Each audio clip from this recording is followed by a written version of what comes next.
Good morning to you. Here we go then. Let's dive in and look at one or two other stories in the news, and I'll begin today. I don't think you've seen Line of Duty, have you? No. What about you, Rhian? Have you? I think I've seen bits of it because Mum is a huge Line of Duty fan. Well, it's been one of the biggest BBC dramas over the last sort of 7 or 8 years, I think, since it started, and they've been sort of teasing the new series. Well, it is going to happen because I don't know if you saw on Twitter yesterday, the official BBC account tweeted a photo of the cast at their first read-through for the 6th series of the show. So the cast are all back together. You've got Martin Compston, Vicky McClure, and the brilliant Adrian Dunbar as Ted Hastings. Guest star of Series 6 will be Kelly MacDonald. They always bring in a really sort of big name. And has she done Train Spotting? Is that? I think she did, and I think she was in one of the Harry Potter films as well. I think she was Helena Ravenclaw. She's British actress. I suspect she was in one of the Harry Potter films. Yeah. They've all been there at some point, but they usually sort of bring in, a sort of big film name. Stephen Graham was superb in the series last year. So they're doing a read-through at the moment. They don't have a transmission date, but they do say they'll start shooting fairly soon. So there's a bit of talk about that.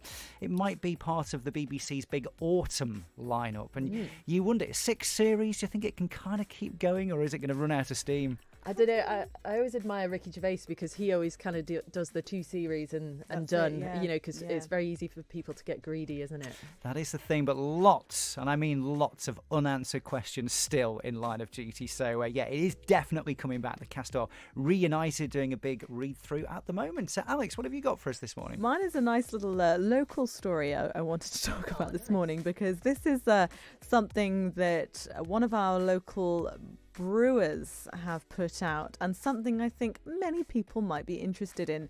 So if you do enjoy a taste of local ale or any kind of ales and beers, this could be a little bit of a volunteering challenge for you. They're looking at the Hooded Ram for tasters to attend the brewery one evening a month for about an hour and a half. So you come along, taste new beers, and that they'll be trialling for potential bottling and canning. I mean, come on. Yeah. Well, if it was vodka, I would be there. Vodka for you, gin for me. What's your sort of... gin is a good one. Wine? Well, yes, I'm kind of with you there. There's not many vineyards on the island, but it would be wine, yeah. But no, the head brewer... Master Brewer. My goodness, what a better title that is. The Hooded Ram has said, looking for tasters to attend the brewery one evening a month for around 90 minutes. Come and taste new beers that they're trialling for potential bottling and canning. And I love one of the responses from this. It just says, join the end of the queue. It's currently in New Zealand. You just said we did very well for Sound of Music ticket responses there. I mean, small fry compared to what they're going to be having. Yeah. So how do people get in touch about this? They get in touch with the Master Brewer himself. You can get it. That's email mike.cowborn or Coburn. I think it's Cowborn. Cowborn. Yeah. Sorry about that, Mike. Mike.cowborn@hoodedram.com if that one interests you, and I'm sure we can post those details as well. So you can find it via us as well. Go and knock on the door. I'm sure, like you said, there could be a big old. Down. There you go. That's not a bad thing once a month. And finally, Rhian, from you. New Zealand. A very sort of a strange segue into my story. So a New Zealand man said he will put his prize-winning beard to the test by attempting a Guinness World Record for most straws in a beard. Oh, beard. I thought you said beer as well. I did wonder for a second. This is distinctly... Most straws in a beer would also work. Yes. But yes, he is attempting to put the most straws in the world in his beard. I hope he's got a big beard.